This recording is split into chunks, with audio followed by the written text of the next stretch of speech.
这一次的工作坊分成2个部分，第一个部分是请大家亲身探索这个场域，去想想看有什么声音听到觉得有趣，有什么声音是会让你联想到这个空间的氛围。那第二部分就是让大家把这些声音重新组合、拆解，并且可能结合一些自己觉得可以回应这个场域的一些声音素材，变成一段声响创作。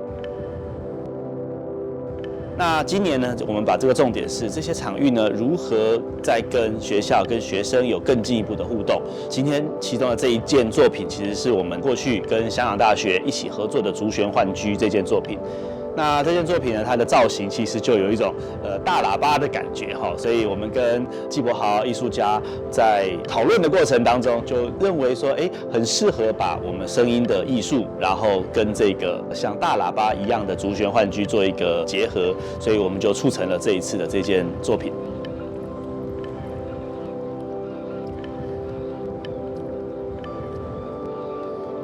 我觉得印象最深刻的地方是柏豪老师拿出那个声音共振音响的时候，就是可以让它在不同的物体上面发出声音。就是平常你可能觉得说这个物体它就是这个东西，它没有其他的功能，但是你把那个共振音响放上去之后，你会发现说这个物体它本身可以透过自己的波长，然后去用它的频率去发声。这个东西让我觉得说，就是平常之前物理课上面学到的东西，就实际上在生活中真的运用了出来。然后不同的物体，它透过共振影响发出来的声音也是很独特，然后就很像它自己的 DNA 那种感觉。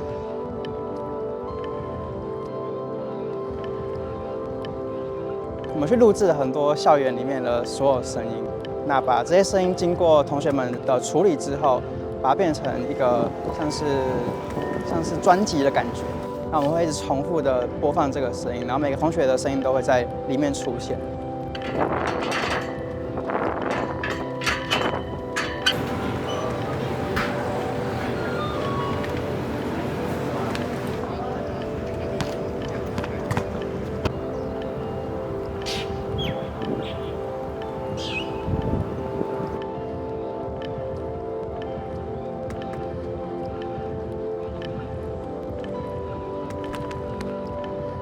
每个同学都有自己想要去处理这个空间的方向，例如有些人偏好人造的声音、便利商店这些比较有人的感觉的声音，有些是倾向用比较环境氛围的抽象的音乐去做装点。那这些意见彼此也需要找到一个共同可以接受的协商的方式去做最后的呈现。那这个过程我也尽量是让同学自己主导。那我觉得我从中也获得很多对这些场域新的想法。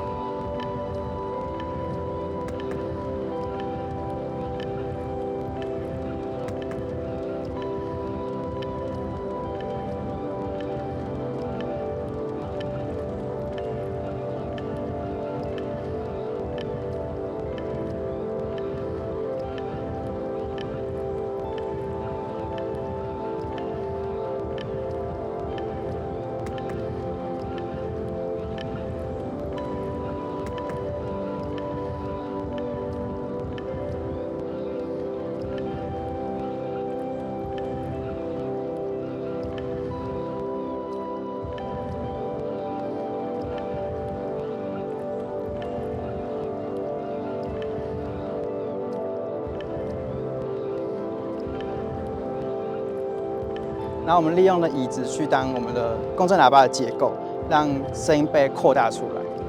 那就是大家还要用木板靠在墙壁上，靠在那个帆布上面，那还会是更大的共振体。当大家来就是走过去或是坐下的时候，会感受到声音在被震动，或是声音在流动的感觉。刚好我们左右2个声道又是放不同的声音，所以它其实是一个，他们的声音是没有对上的，所以它是一个很基于音乐的感觉。他们的声音会一直慢慢的被错开，但他们又会慢慢的接起来，所以我觉得是蛮有趣的一个创作。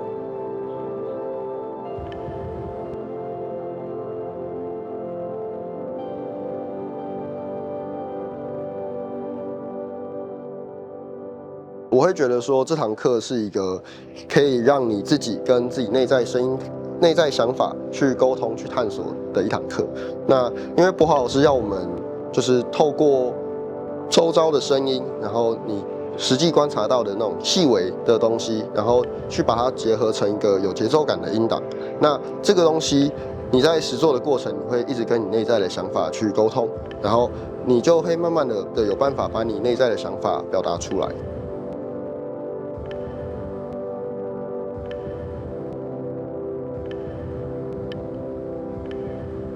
那我们当然就很希望是，有没有一个机制，可以让人在这里做停留？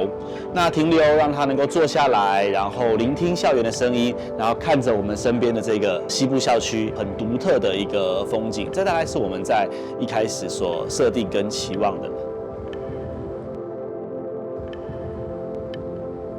那我自己是希望同学可以去思考说，声音怎么样可以用非线性的方式，把现时现地或是一段时间的感知比较缩时的节奏浓缩成一段体验，然后并且与未来可能来到这个凉亭的观众做分享。